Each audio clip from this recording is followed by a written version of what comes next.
Can you say, like, when did you hear about this steroid issue? Late last night. I got a call late after meetings, a little after 11 o'clock. And what was the immediate reaction? My immediate reaction? I was very disappointed, but I wanted to speak with the player and get his side of the story and try and, first of all, just validate what was out there. I mean, when someone had called me and saw it on CBC, and I was trying to get the truth in regards to what the specifics were and then of the nature of it. What kind of an explanation did Jordan give you? He made a mistake. He made a mistake. He did something outside of judgment. That wasn't a very good judgment decision, and that's basically what he told me.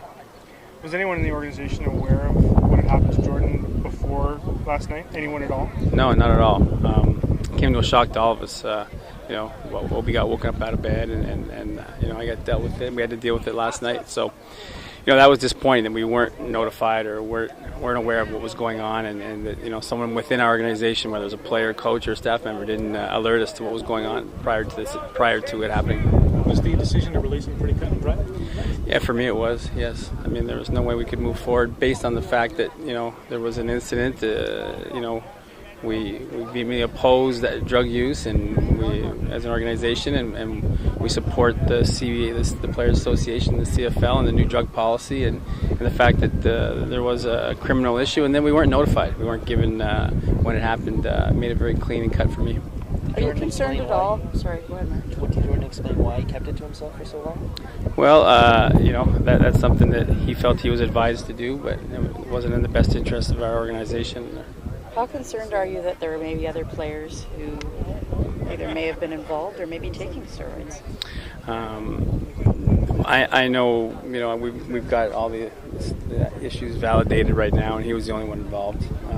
So I feel confident of that, and in regards to the latter, I don't believe we have a steroid issue on this team. I don't believe any players are taking it. There is a drug policy in place for it, and players are aware of that. What can you say to fans who might be suspicious of the whole team now that they see one player with steroids? Well, I would say to the fans, it's a big organization. There's a lot of members on a team, and it's not right, and it's a decision that he made individually that doesn't resonate throughout our team, and that our team, our players, and I feel bad for our players, and I would say the fans as well. Our players do a lot of work in the community. They support all kinds of organizations within the city of Hamilton, and obviously, for one player's kind of selfish use, that kind of maybe tarnishes all the good work that gets done, and so I feel for the other players who go out there and do all the hard work, that this issue gets all the attention. I mean, the amount of steroids he was caught with was quite a bit. He was caught with over 500 pills of steroids. I mean, did he indicate that was just for his personal use, or, was it intended for other people as well? No, I don't get the feeling that it was intended for anybody. He, had whatever means that he felt that he was going to use those for. I mean, we didn't have that discussion, to be honest with you. That's something for him in the courts, but certainly there was enough there that it was a very serious issue. Did you address the team about this issue? I did. I addressed the team this morning before we came into practice. I explained to them what happened. I explained to them our decision as an organization to move on without Jordan, and I reminded them that we are a very good team. Our players do a lot of work in the community, and this wasn't a reflection of them. This was a reflection of one person's personal actions, and that they shouldn't feel tarnished as a group for that. People may question why you brought a second long snapper in 2 days ago. Can you explain why?